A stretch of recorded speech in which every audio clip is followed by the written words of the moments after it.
Fala pessoal, sejam muito bem-vindos para mais um episódio do podcast Arquinautas, aquela sua viagem pelo mundo da construção civil e trazendo para vocês as novidades e tudo por trás dos grandes projetos, dos grandes profissionais desse nosso mundo da construção. E hoje eu estou muito honrado de ter aqui um colega meu de faculdade, o arquiteto Sandro de Moraes Prete, da Prete Arquitetura, que vai contar para a gente aqui todo o segredo do sucesso dele, depois de 30 anos de atividade profissional, né? Formou na UFES, tem pós-graduação em gestão empresarial, representa os arquitetos no Sinduscom, dentre outras atividades, como conselheiros de PDMs de Vitória, Vila Velha, Cariacica. Eu estou dando spoiler aqui, mas ele vai contar tudo isso aqui para a gente. E aí, Sandro, tudo bem? Tudo bem, graças a Deus. Muito bem-vindo, cara. Vamos falar aqui um pouquinho da sua escolha pela arquitetura. A arquitetura veio antes do surf ou depois do surf? Porque o Sandro é um grande surfista. Veio antes do surf, né? Eu desde 8 anos de idade, 7, 8 anos, eu já pegava pedra portuguesa do calçadão, né? Na verdade nem tinha o calçadão ainda, né, de pedra portuguesa, mas eu pegava essas pedras portuguesas e pintava e faziam cidades, né, com essas pedras, né? Cada caso com modelo, né, com a forma que tinha, eu criava o telhado ali, com pintura só e usando a própria forma da pedra, né? E montava cidades e aí depois brincava um carrinho de ferro, né? que era a ideia. Então, assim, veio lá de trás esse gosto já pela arquitetura, que eu nem sabia, na verdade, né? Você estava desenvolvendo ali a criatividade, né? Aquela alegria, né, da arquitetura, desenhando as cidades, né? Já era até urbanista, um urbanista mirim, né? Bacana, isso é bem legal. Eu acho que a gente tem assim, as histórias meio parecidas, né? A gente ia brincando com determinadas atividades, né, na infância, e você não entendia muito bem na hora, mas lá agora a gente entende depois bem da onde que veio tudo, né? Que sorte é essa de ter caminhado para esse lado. E depois UFES, né? Você... no colégio, no São José, eu fazia maquete já de isopor. Na época não se vendia calunga, nada, tudo a gente tinha que fazer os calungos, tudo de isopor, era alfinete, isopor e cola tenaz, ia colando e fiz muitas maquetes mesmo, assim, com 10, 11 anos, 12 anos. Então, assim, eu só fiz um vestibular na minha vida. Na época só tinha uma faculdade também, na UFES, né? Uhum. Era um vestibular só, graças a Deus passei de primeira.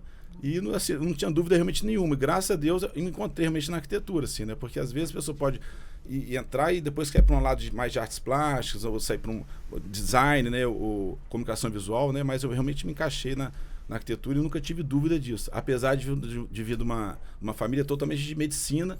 Interessante, é curioso isso, né? Essa tinha família. Ninguém da minha família. Aliás, tinha um primo meu, o Ronaldo Barbosa, que faz comunicação visual, e design, né, e artista, né? Uhum. Mas só ele, na verdade, a família Prete é toda de laboratório, de medicina, né? Então a gente realmente veio para poder quebrar.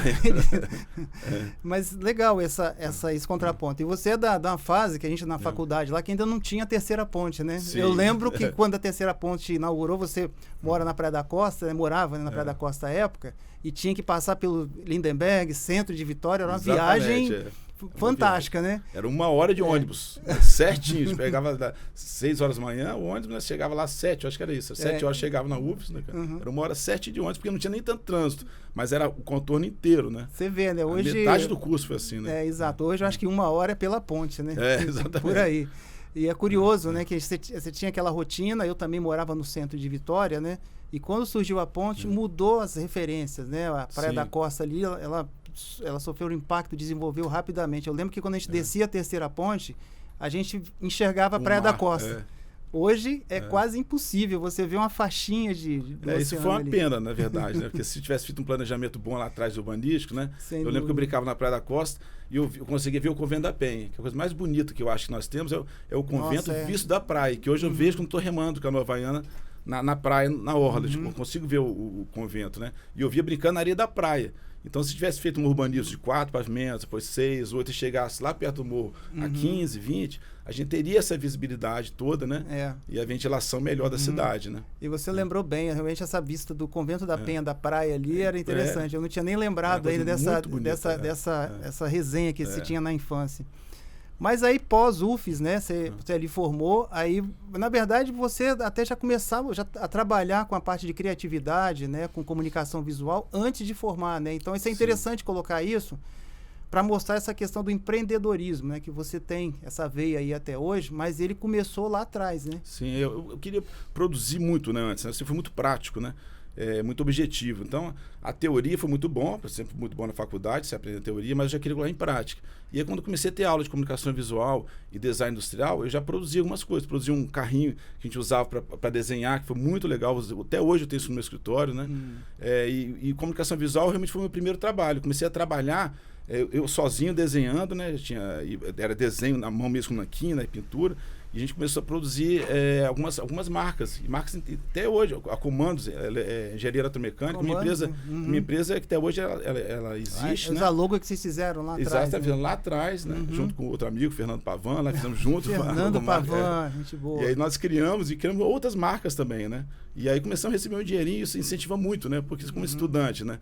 Comecei a receber um dinheirinho, isso dá mais gás e mais vontade de produzir, né? Então essa veia empresarial iniciou lá atrás mesmo, no meio do curso mais ou menos, né? E eu continuei. E é interessante também porque você começa a lidar com o mercado, lidar com a questão de proposta, né? Você vai lá levar uma proposta de comunicação visual, aí a pessoa chora o preço, você divide, vai lá e tem um prazo de entrega, exatamente, tem um resultado final, né? Assim, de você ver aquela, no caso, a logomarca sendo aplicada. E assim, mostra a possibilidade de você assim, ver o seu trabalho sendo aplicado. Né? Eu acho que isso acabou ajudando, né, nos primeiros passos. Apresentar para o cliente, né, ver o retorno. Então, isso tudo se aprender. A apresentação para o cliente, e a gente não aprendia nada disso na faculdade. Interessante colocar. Hoje a pessoa consegue ver, consegue entrar na internet e ver como é que se faz, um contrato. Essas coisas eu não aprendi, não. Eu fui fazendo mesmo, né? Então, o contrato, como conversar com a pessoa, como colocar os pontos, né? A maneira de escutar e retornar, né? Quer dizer, então... eu aprendi realmente isso tudo na prática. Isso é importante, isso acaba desenvolvendo. A gente sabe que hoje tem muitos estudantes e recém-formados, aliás, que eles acabam, de uma certa forma, se decepcionando com a profissão e acabam abandonando, indo para um outro lado, porque justamente esses primeiros passos são difíceis, né? Assim, esses primeiros anos, né? Você ter o nome, o telefone tocar. Eu lembro que no escritório a gente ficava olhando o telefone assim, pô, toca telefone. É sinal que alguém ia ligar pedindo um projeto, né? Como é que foi esses primeiros passos? Assim, você já montou um escritório? Então, da comunicação visual e do design, a comunicação, comecei a fazer as logomarcas, aí começou a surgir o primeiro projeto de interiores, né? Que foi um apartamento do médico, que até hoje é amigo nosso. E aí a gente fez interiores, né? E dali começou a surgir outros projetos, né? Mas assim, logo de início eu percebi que o interiores não era uma coisa que eu gostava muito de fazer, aquele monte de detalhamento, mas assim, quando você está como estudante ainda, né? E querendo trabalhar, qualquer coisa é muito bem-vinda, né? E a dedicação foi incrível em cima, né?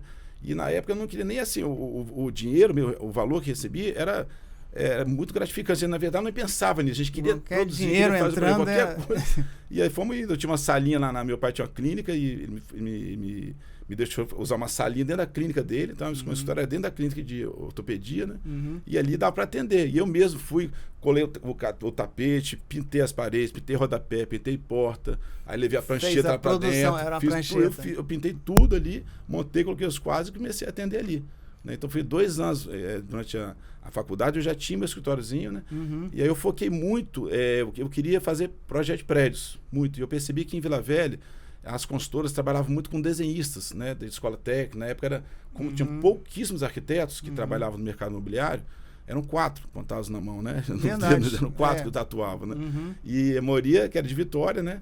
E atuava em Vila Velha alguns outros, mas muitas consultoras faziam projetos com desenhistas, né? E depois o arquiteto fazia sua fachada, ou a própria consultora escolhia a fachada. Era muito comum esse processo. Era muito amador assim, o sistema de desenho, né?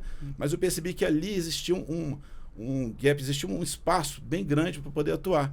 E eu comecei a oferecer projetos nas consultoras, batendo na porta mesmo, nas consultoras eu ia e oferecia um estudo, uma viabilidade, as coisas, né, na legislação, e focando sempre muito em Vila Velha, que eu entendi que lá era um mercado muito bom, assim, muito promissor, tinha muito espaço, né? E uma cidade que tinha muito para crescer. Vitória também, mas Vila Velha tinha muito espaço. Você usou a estratégia certa, que Vitória, esses 4 arquitetos que você falou na época, estavam todos em Vitória, disputando ali os terrenos na Praia do Canto, né? Nesses lugares todos, né? E E Vila Velha realmente era bem carente, né? Assim, até porque não tinha ponte, o pessoal para ir a Vila Velha. Até hoje tem gente que para ir em Vila Velha fala assim. A verdade é essa. A verdade, qualquer coisa que a gente faz lá em Vila Velha, puxa, tem que ir a Vila Velha. E quem é de Vila Velha vem a Vitória com uma facilidade.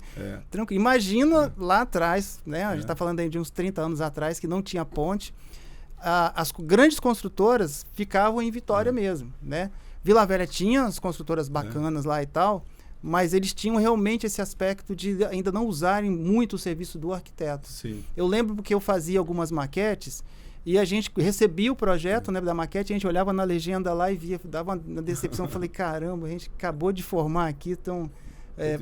tá vendo ali, às vezes o dono da construtora assinava o projeto, mas a gente sabia que quem fez o projeto tinha sido desenhista. Aí depois chamavam um arquiteto para ajeitar a fachada. Então, graças a Deus, isso aí ficou lá no passado, lá atrás. Mudou completamente. E aí, obviamente, você foi uma dessas pessoas que foi responsável por isso, exatamente porque aí você começou a comandar o processo. Esse processo, como você falou, de bater na porta do construtor com um terreno, às vezes, com um estudo para mostrar para ele o empreendimento. Então, isso foi e a gente foi mostrando assim, que o arquiteto fazia algo mais, né? Então, porque o construtor, na verdade, ele queria um projeto bem feito e queria preço também, né? Sim. Já mostrava que poderia fazer muito melhor, né? E depois, com o tempo, eles foram percebendo que um projeto bem feito economiza muito mais e vende muito mais, né? E, graças a Deus, hoje a arquitetura, com toda essa apresentação que nós temos hoje, gráfica, de qualidade altíssima, nós temos hoje os 3Ds, né? Então, realmente se vende muita arquitetura hoje, né? Nós estamos vivendo uma época muito boa, inclusive no mercado imobiliário, de venda de arquitetura, né? Não foi assim há 5 anos atrás, né? Em 2011, 2015, se vendia muito preço, né? E a qualidade da arquitetura era deixada de lado. Hoje não, graças a Deus voltaram a dar valor à arquitetura, né? O cara faz questão de moro nesse prédio, que eu acho ele bonito, né? O cara faz questão de colocar. É bonito, bem resolvido, né? Então a arquitetura, graças a Deus, começou a ter mais peso novamente. Isso é muito bom para nós, todos os arquitetos, né? Ter a profissão valorizada, né? Sem dúvida. Isso também ele parte do mercado imobiliário, mas também muito dos clientes também, né? Como você falou, a pessoa ter orgulho de dizer, eu moro aqui nesse prédio, nesse empreendimento que tem essas facilidades, né? E às vezes o desenho lá você busca oferecer um lazer diferenciado, né? Um serviço, né? Porque hoje é até bem comum, né? É até interessante que os prédios...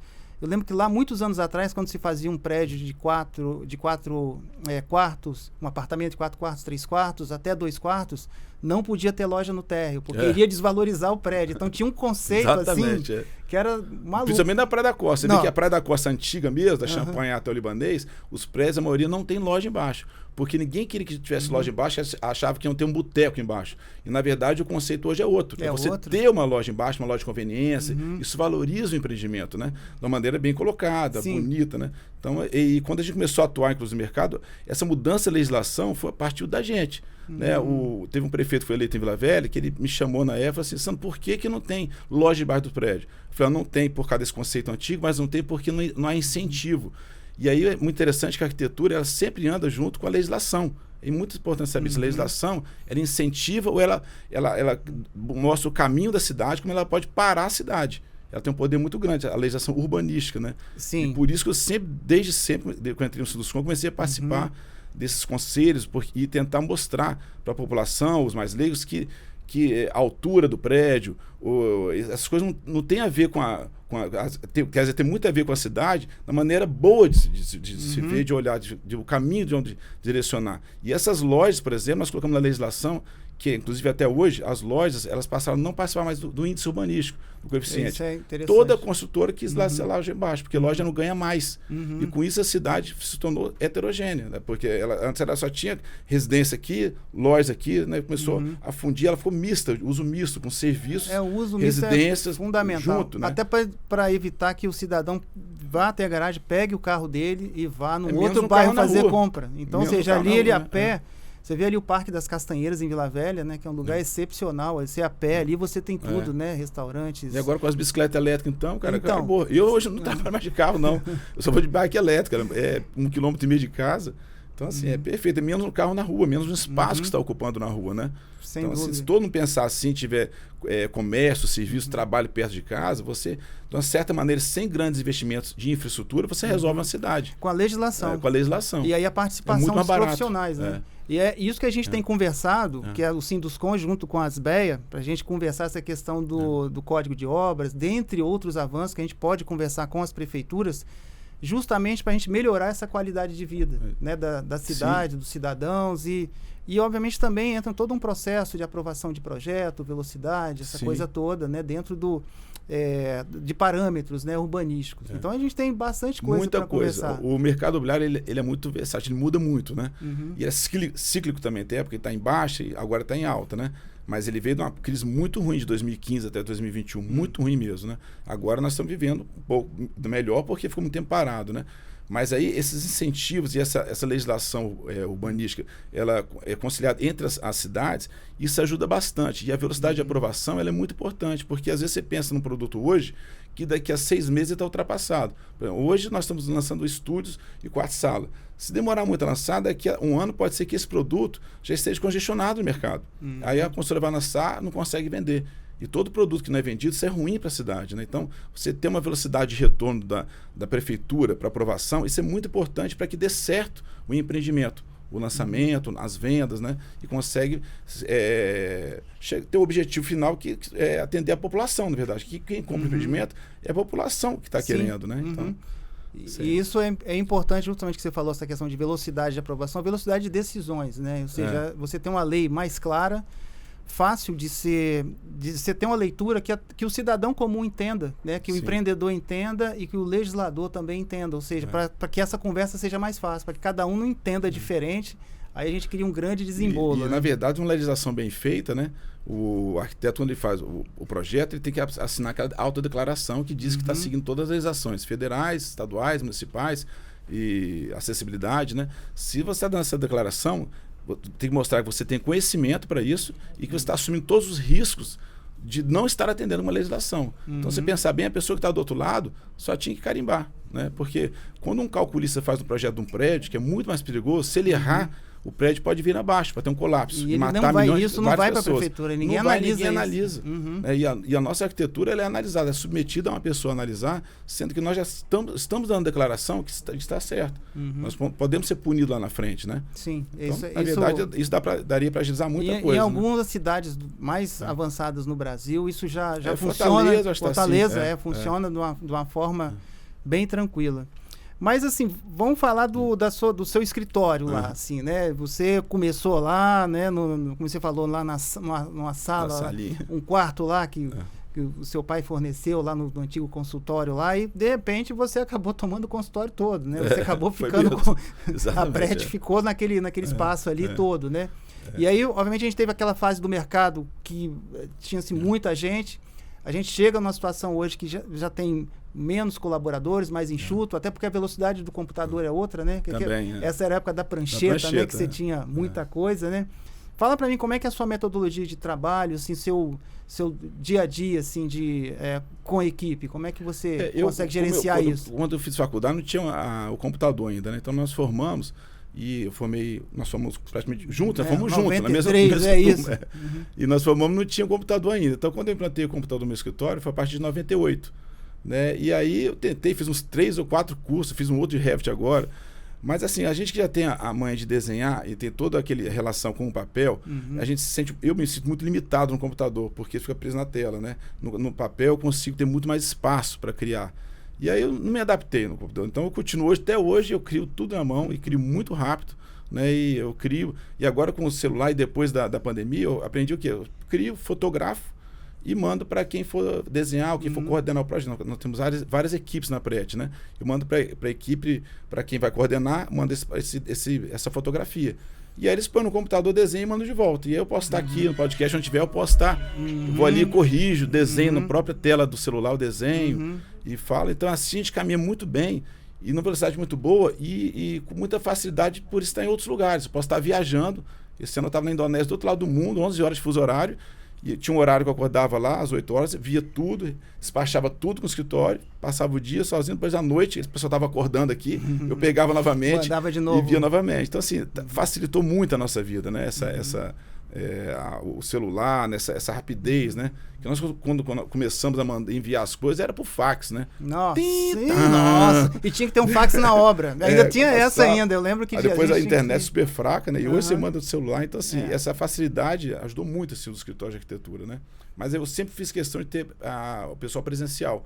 Porque eu chego no escritório lá, com cada equipe eu fico lá 10 minutos, eu resolvo, assim, 8 projetos ao mesmo tempo, né? Eu consigo direcionar. Quando a gente está à distância, eu acho um pouco mais trabalhoso. Dá para resolver, mas perde-se mais tempo, né? Lá a gente consegue resolver tudo ao mesmo tempo e facilita mais. Além de ter eu acho que tem uma troca maior dos arquitetos, né, com a gente também, porque a pessoa fala todos ao mesmo tempo, então consegue, eu acho que é mais enriquecedor. E não tem jeito, né? É o seu DNA, né, do escritório, é normal isso aí mesmo. Por mais que você esteja distante, você manda lá alguma coisa, mas a sua presença ali você também desembola razoavelmente isso.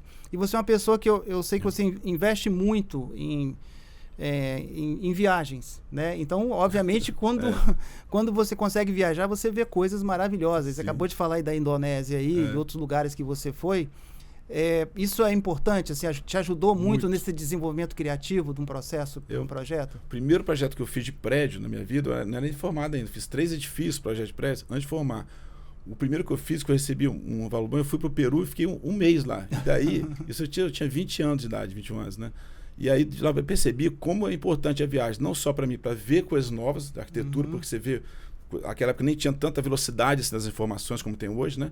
Mas ver coisas novas, poder trazer, filtrar e trazer para a gente, né? Mas principalmente para você também relaxar o espírito e mente das pessoas, da nossa, acho que tem muito a ver com a arquitetura, né?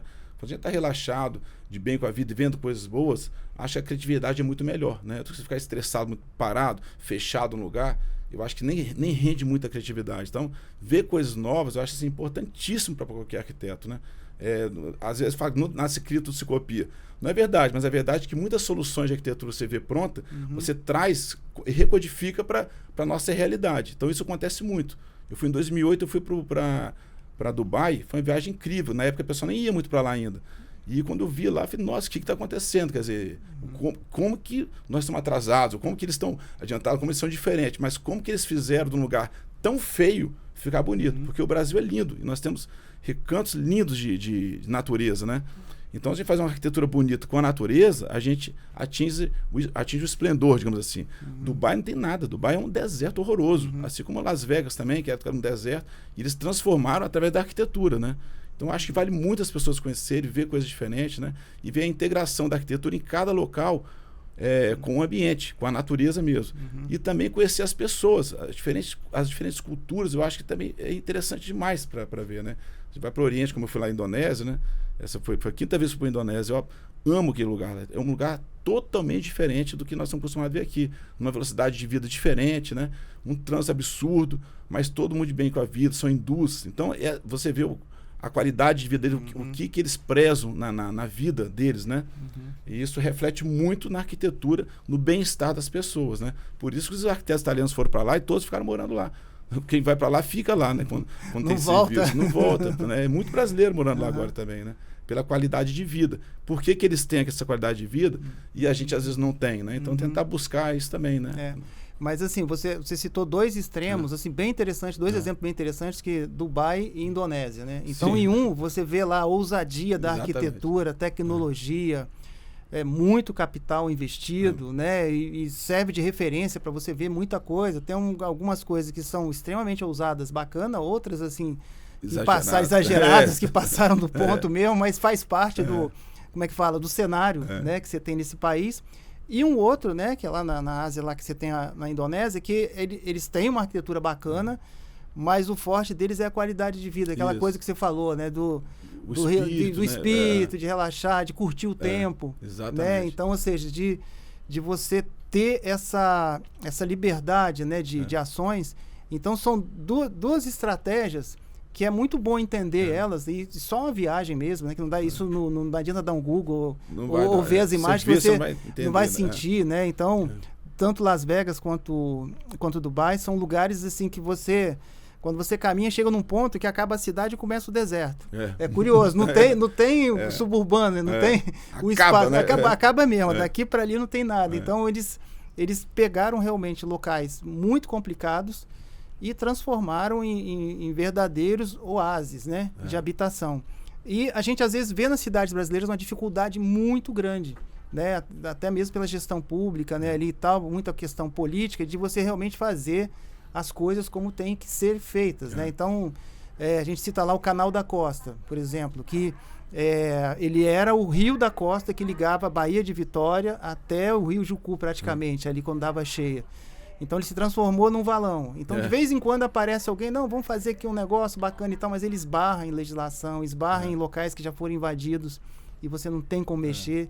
Eu falo isso porque minha tese de mestrado foi em cima de um parque linear, fazendo todo isso daí. Né? Colocar ele como rio novamente. Né? Era Sim, o rio da costa. Exato, era o rio da costa. E agora ele vai ser tamponado, né? Vai ser todo tamponado. Tem esse movimento de tamponamento, mas assim, ao menos que se fizesse um parque linear, que você criasse uma nova via em Vila Velha, né? Porque ele cruza ali no meio, né? Ele passa sobre milhares de pessoas, ele passa ali quase ao lado de 3 shoppings, da rodoviária, do fórum, liga todinho, universidades ali. Então, ou seja, ele tem um caminho muito bacana. Aí falta realmente essa ousadia que a gente vê em outros lugares, né? Mas existe um projeto ali, tá, Alemão? Que bom. Os projetos da terceira ponte, passar todo e até Guaranhus lá na frente, né? E fazer uma via expressa, né? Espero que o prefeito consiga, no segundo mandato, colocar. Mas existe esse projeto de fazer só que não é muito um parque, é uma autopista, né? Que possa traçar por Vila Velha para fazer uma saída mais rápida, né? E deixar a cidade sem rodovias ou sem grandes avenidas passando por dentro, né? Você ter essa via expressa saindo, né? O melhor seria um rio, mas não dá para ser rio. Esse monte de liga ligando, esse monte já passou ali, mas pelo menos fazendo uma via dessa, de repente, funcione para desafogar a Vila Velha, que essas pontes de Vila Velha, ela é muito separada, né? Fica difícil, tem que ficar rodando para poder sair, né? É um projeto urbanístico, né? Isso aí tem que discutir e conversar bastante. Tem que ter uma ciclovia bacana, pistas caminháveis também, para o pessoal poder circular ali. Mas gente, como a gente fala, como 2 arquitetos de Vila Velha, moradores de Vila Velha, a gente acaba puxando abraço para nossa sardinha e acaba falando sobre isso lá. Mas, assim, é bem legal, Sandro, conversar contigo exatamente por causa desse exemplo de sucesso seu, de profissional local que conquistou, né, um mercado e tem aí uma fila de projetos para fazer. Projetos fora, você tem em torno de 1.800 projetos executados. Alguns locais paradisíacos, né? Como você falou lá da Bahia, que você voltou recentemente lá de Trancoso, né? Que você até brincou, né? Que vai trabalhar e aproveita e toma uma água de coco, né? Lá é demais. Trabalhar na Bahia, eu acho por isso que o Bahia tem aquela jeito de ser, mas é uma delícia realmente. Toda vez que eu viajo para lá, é um trabalho, mas ao mesmo tempo é uma diversão, é um paraíso, né? Porque enquanto que a gente marca 4, 5 reuniões num dia, lá eles marcam uma reunião só. Começa às 10, termina meio-dia, meio-dia e meia, 1 hora. E daí você vai para uma barraquinha e começa a desfrutar, mas não deixa de ser um trabalho bom. Você está conversando, às vezes, sobre o projeto, mas está com o pé na areia, com bermuda, de camiseta, e ali que flui, né? Então, esses projetos, que, na maioria das vezes, foram resorts que eu fiz lá, né? O primeiro foi o Campo Bahia, aqui da sede da seleção alemã. A seleção alemã ficou famoso, isso aí. Deu 7-1, né? E ainda a Alemã foi campeã, cara, que bacana, hein? Mas ali tem um conceito interessante do projeto. Nós fizemos um projeto ali, ia ser um projeto imobiliário de casas, né? Eram 22 casas. E aí houve a crise de 2008 lá na Europa, né? Na Alemanha, e ele não conseguiu vender para os amigos dele, o empresário que estava fazendo. E aí ficou parado uns 3, 4 anos. Em 2012 houve essa possibilidade de ser o campo, o lugar, a sede deles, né? Da Confederação Alemanha, né? Só que nós disputamos com outros 3 resorts já pronto. E o nosso tinha uma casa inacabada, sem telhado. Caramba! E eu apresentei o projeto 4 vezes para eles, para a Confederação Alemã, dentro da casa. A gente pintava de branco todinho, colocava as flores, levava a mobília toda aqui de Vitória para lá no caminhão, colocava, para poder vender o espaço. E apresentava com uma tela maravilhosa, som, uma coisa da Alemanha, né? E isso a gente apresentou, né? Foi dificílimo, foi apresentar em inglês, foi uma grande dificuldade para mim, assim, para poder apresentar toda vez esses projetos, mas deu certo, graças a Deus, e deu tão certo que eles ganharam, né? Ganharam da gente e ganharam a Copa do Mundo, né? Mas assim, nós transformamos ali as casas, aí fizeram todas as casas, e as 2 casas centrais nós transformamos na parte de alimentação. e tiramos todas as cozinhas da casa, porque o treinador falou, não quero cozinha dentro da casa, que interessante. porque a cozinha da casa, cada um vai fazer seu grupinho de 3, 4, 5 jogadores, e esse grupinho vai desagregar a harmonia do time inteiro. Vamos falar dos ausentes, né? Aquela história, aí, justamente aí, isso fez com que todo mundo que quisesse comer tinha que ir para um central, igual uma aldeia indígena, né? Indígena, que ali é a área indígena, que todo mundo tem que ficar ao redor daquele ponto central. Nossa, sensacional. Então, isso foi muito legal pra gente, porque estava dentro de uma área indígena, praticamente, né? E todas as casas ficavam ao redor daquela parte central, onde tinha toda o time, ele passava as instruções pro time, e onde eram feitas todas as refeições do clube. E se você pensar bem na Copa do Mundo, não houve um jogador, como nós temos o Neymar, como tem o Vini agora. Não, tinha um time. Quem é um time? Era o time. Então, isso que é interessante. O time jogou junto, ninguém sobressaiu, todos estavam juntos, e a arquitetura teve um pouco a ver com isso, de convergir eles para o meio lá, e ter um cabeça que era o técnico, né? E tirando essas coisas dentro da casa. Quer dizer, como que a gente pode interferir na vida de uma pessoa, na vida de um clube, né? É interessante isso, né? Foi um retorno muito legal assim, do projeto. E a partir disso eu peguei mais outros 3 resorts para fazer na Bahia, né? Que cada um é uma história de sucesso dessa daí, assim, ou seja, os caras simplesmente se tornaram campeões do mundo. Então dá para entender também por que aquele time deles era tão unido e passou como um trator em cima de todo mundo. Ou seja, até um conceito mais simples, a questão da cozinha, mas foi fundamental, né? Essa visão, avisar a arquitetura, olha, faz dessa forma assim, porque é coisa do cliente, né? A gente precisa que seja assim, e depois quando eles, obviamente, saírem do resort, volta. Aí vocês ajustaram aquilo que eu te falei do Oriente, do Espírito, isso aconteceu lá. Eles ficaram num lugar muito reservado, então não tinham repórteres, muita gente assediando, porque era muito exclusivo e separado. Se nós chegar lá em Santo André, você tem que pegar uma balsa, né? Atravessar de balsa. E o grande perigo era colocar uma bomba na balsa e explodir o time. Olha o que eles chegaram a pensar, né? Caramba. Era fácil fazer um atentado no time ali, explodir o time inteiro. Tão isolado que eles estavam. Tão isolado, mas ao mesmo tempo isso fez com que tivesse uma sinergia muito grande, né? E uma tranquilidade que eles tiveram e concentração, principalmente, né? Para os jogos, né? E isso refletiu no campeonato. No resultado. E surgiu da arquitetura. Sandro, olha, muito obrigado pela seu tempo, a entrevista que a gente conversou aqui hoje. Eu acho que com essa sua história bacana aí que você tem de vida, de trabalho, de exemplo, de líder, gerente aí do teu escritório, se você puder mandar uma mensagem aí para os jovens arquitetos, até para quem já está na estrada aí também, o que você poderia falar assim que a pessoa conseguisse se estabelecer, amasse a arquitetura, como eu sei que você ama a arquitetura, o seu trabalho, né? O que você poderia dar de conselho? Eu acho que a pessoa tem que ter primeiro vontade, disposição e gostar da profissão, né? Tem que gostar do que faz, né? Porque gostando vai se dedicar muito mais e vai ser leve, né, a dedicação. Leve no sentido de você estar gostando do que faz. Até hoje, quando eu acordo e vou para o escritório para trabalhar projetando, eu fico super feliz. Mais difícil quando tem que atender um monte de cliente, que isso cansa muito mais. Mas projetar, para mim, é uma grande felicidade hoje. Então, quando eu já parar de projetar, eu acho que nunca. Assim, né? Eu posso diminuir, como já estou diminuindo um pouco. Assim, a gente no escritório chegou a ter 40 arquitetos, hoje nós somos em 12, né? Pela eficiência também, mas assim, nós diminuímos, né? E estamos assim, focando, né? E essa é a primeira coisa. Eu acho que o arquiteto novo tem que focar no que ele quer fazer, né? Existem vários campos de atuação dentro da arquitetura. A gente, como formou, a gente acaba fazendo todas as coisas como a gente faz hoje, mas a gente acaba naturalmente indo direcionado para determinado tipo de arquitetura, né? Automaticamente você vai direcionando. Existe hoje, você pode focar em vários tipos de arquitetura que estão carentes, né? Você vê uma arquitetura hoje, a parte de acústica, tem pouquíssima gente. E é muito necessário. Hoje as pessoas veem como é importante. Eu tenho vários restaurantes que eu adoro ir, e os restaurantes você não consegue conversar. E sai todo mundo nervoso, não sabe por quê. Não sai nervoso porque o barulho, ele te incomoda no almoço, né?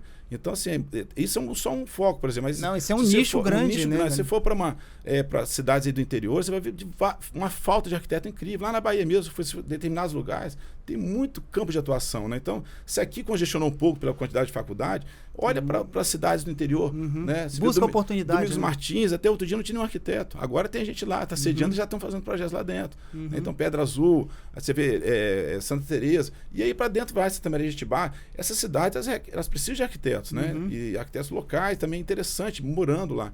Então, assim, foca às vezes em outro, no outro mercado, né? Um outro mercado, uma cidade próxima que for, ou realmente num determinado nicho que está faltando, que tem coisas que realmente esteja faltando. E tenta ser diferente. Eu acho que assim, sempre vai ter espaço para ter o diferencial, né? Diferencial no tratamento com o cliente, diferencial na própria criação, no que vai ser apresentado, né? Tentar fazer isso. Eu acho que naturalmente essas coisas vão acontecendo. Se a pessoa gostar da profissão, vai ter sucesso. Vou fazer até um brinde aqui, Sandro. Eu gostei demais desse conselho que você deu aí. Sucesso. Pessoal, agradecer muito a vocês aí pela audiência, agradecer o Sandro aqui que deu essa entrevista aqui pra gente, contou como que foi, como tá sendo a carreira. Ele ainda tá só com 30 anos só de história, tem ainda uma estrada muito longa aí pela frente, mas quando a gente gosta do que faz, isso não é sacrifício, pelo contrário, é um incentivo. Então peço a vocês que curtam, cliquem lá, compartilhem as nossas entrevistas e continue aí ajudando a gente nesse sucesso de conversar com os grandes profissionais de arquitetura, design e da construção civil do Estado do Espírito Santo. Um grande abraço para vocês e até o próximo episódio.